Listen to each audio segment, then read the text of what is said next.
my dear friends, there is a quiet fear that walks with many of us as the years go by. It whispers softly in the corners of our minds, what if I grow old alone?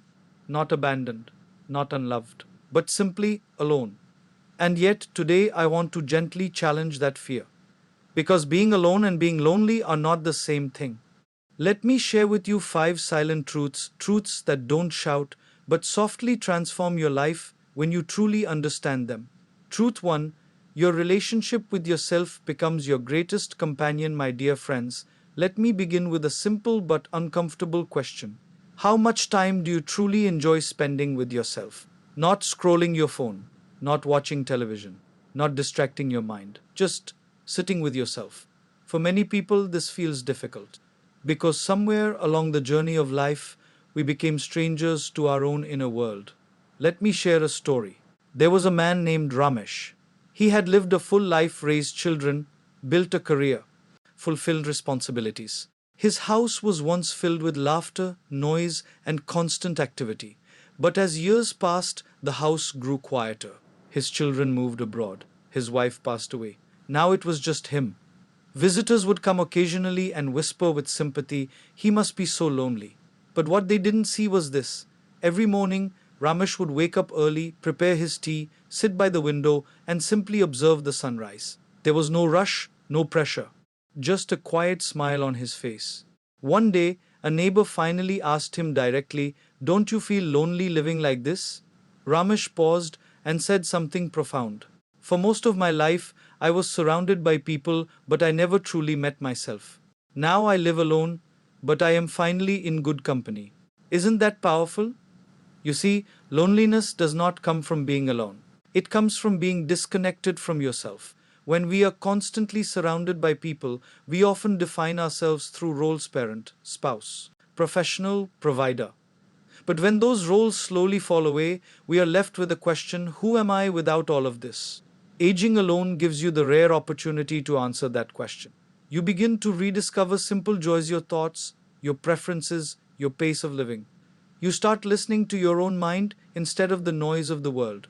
At first, this silence can feel uncomfortable because it reflects everything we've been avoiding: unresolved emotions, forgotten dreams, unanswered questions. But if you stay with it, something beautiful happens. That silence transforms. It becomes peaceful. It becomes nourishing. It becomes a space where you are no longer performing for anyone. You are simply being. And in that being, a deep friendship is born, the friendship with yourself. When you truly become your own companion, something shifts inside you. You stop seeking constant validation. You stop fearing empty spaces. You stop needing distractions to feel complete. Instead, you begin to feel whole just as you are. My dear friends, the greatest relationship you will ever have is not with another person, it is with yourself. And when that relationship becomes strong, loving, and peaceful, then even in solitude, you will never feel alone. Truth 2: solitude is not absence, it is presence, my dear friends. We often misunderstand solitude. We think solitude means something is missing. We think it is an empty chair at the table, an unanswered call, a quiet home. But what if solitude is not the absence of something, but the presence of something deeper? Let me share with you the story of Shanta. Shanta lived in a small village. Her home was simple, just two rooms, a small courtyard, and a wooden chair near the window. Every evening, as the sun began to set, she would light a small lamp and sit quietly. No television, no phone, no conversations, just silence. A young visitor once came to her house and observed this routine for a few days. Finally, curiosity took over. Don't you feel bored? He asked. Sitting alone like this every evening? Shanta smiled gently. Bored? She said. Number. This is the most meaningful part of my day. I sit with my thoughts. I sit with my memories. I sit with gratitude. And sometimes I sit with God. You see, my dear friends, loneliness is not about being physically alone. It is about feeling emotionally empty. And solitude is the exact opposite. Solitude is when you are deeply present with yourself, with life, with existence. In today's world, we are constantly surrounded by noise, notifications, conversations, expectations. We rarely give ourselves the gift of stillness. And because of that, when silence finally arrives, it feels uncomfortable. But silence is not your enemy, it is your teacher. When you sit in silence, you begin to notice things you never noticed before: the rhythm of your breath, the patterns of your thoughts, the emotions that quietly sit within you. At first, it may feel restless. Your mind will wander, it will search for distractions. But if you stay, if you gently bring your awareness back, something shifts. The same silence that once felt heavy begins to feel light. The same emptiness begins to feel full. You realize that you are not sitting alone, you are sitting with life itself. You begin to feel gratitude for small things: a cup of tea, the sound of birds, the cool evening breeze. And in that awareness, a quiet joy emerges. Not loud, not dramatic, but steady and deeply fulfilling. My dear friends, solitude is not about withdrawing from the world. It is about connecting with it more deeply. It is about moving from distraction to awareness, from noise to meaning. So the next time you find yourself alone, don't rush to fill the silence. Sit with it. Listen to it. Because within that silence, you may discover a presence so profound that loneliness will never find its way in again. Truth 3: you begin to see relationships more clearly, my dear friends. There is a strange thing about a busy life. When we are constantly surrounded by people, family, friends, colleagues, we rarely stop to question the nature of our relationships. We assume connections simply because people are around us. But are all connections truly meaningful? Let me tell you about Mr. Iqbal. He was a respected teacher, loved by students, surrounded by colleagues, and always invited to social gatherings.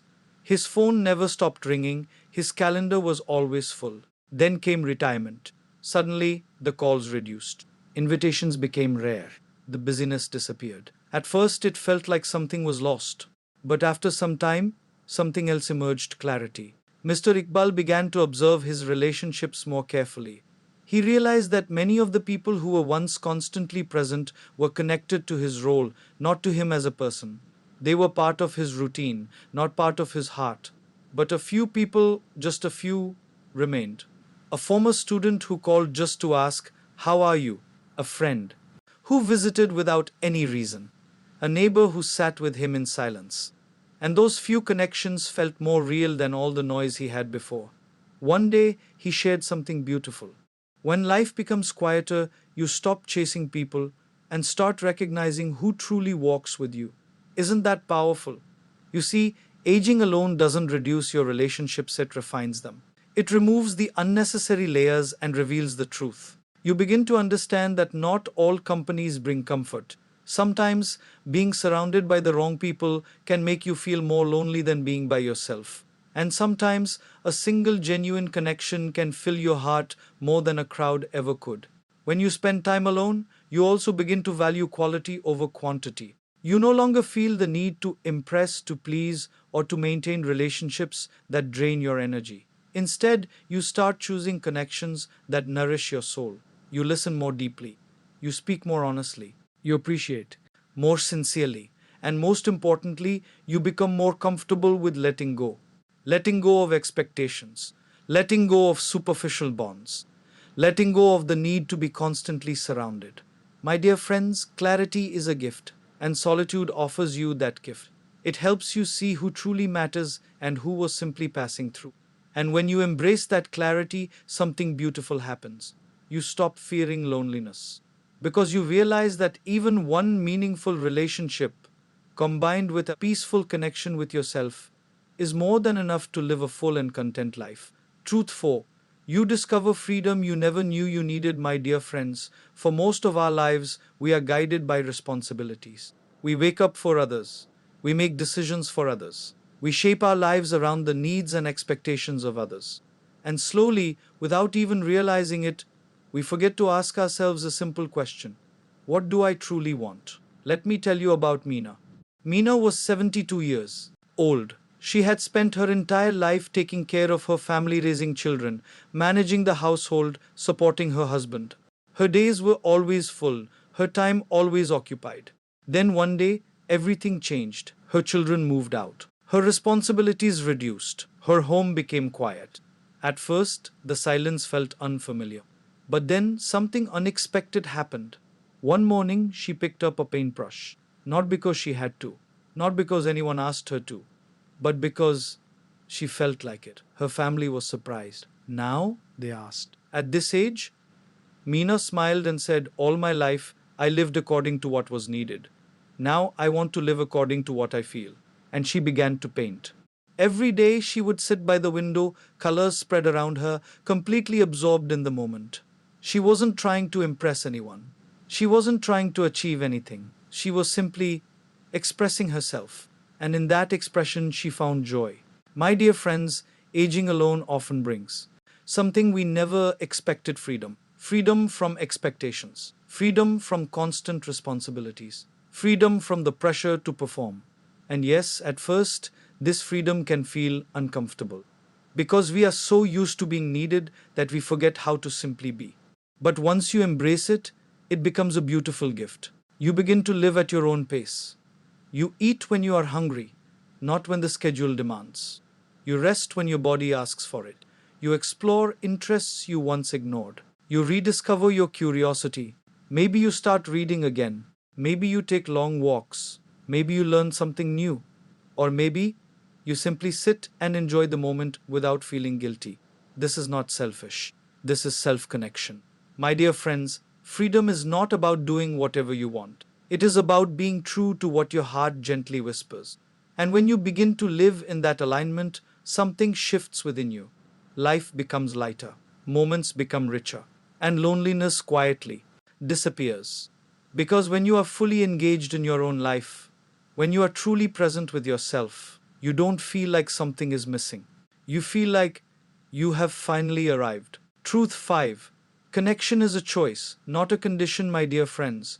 There is one final truth that gently ties everything together. We often believe that connection depends on circumstances. If I have people around me, I will feel connected. If I live alone, I will feel lonely. But life teaches us something very different. Connection is not a condition, it is a choice. Let me share with you the story of an elderly man named Raman. Raman lived alone in a small apartment.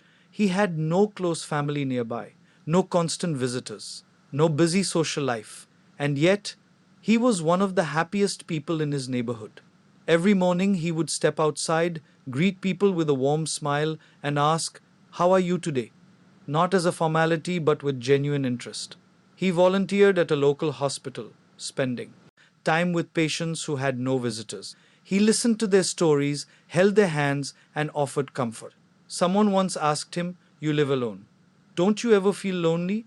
Raman smiled and said, I don't wait for connection to come to me. I create it. Isn't that beautiful? You see, loneliness often comes when we expect others to fill our lives. But connection grows when we choose to give. A kind word, a listening ear, a simple act of care. These small gestures create bridges between hearts. And the beautiful thing is, when you give connection, you feel connected. It doesn't require a large circle of people. Sometimes, even a brief moment of genuine interaction can fill your heart more than hours of meaningless conversation. You can feel connected to a stranger through kindness, to nature through awareness, to life through gratitude. My dear friends, you don't need a crowded room to feel belonging. You need an open heart. When you stop waiting and start giving, when you stop expecting and start connecting, something magical happens. The world no longer feels distant, it feels alive. And you realize that you are not separate from life, you are a part of it.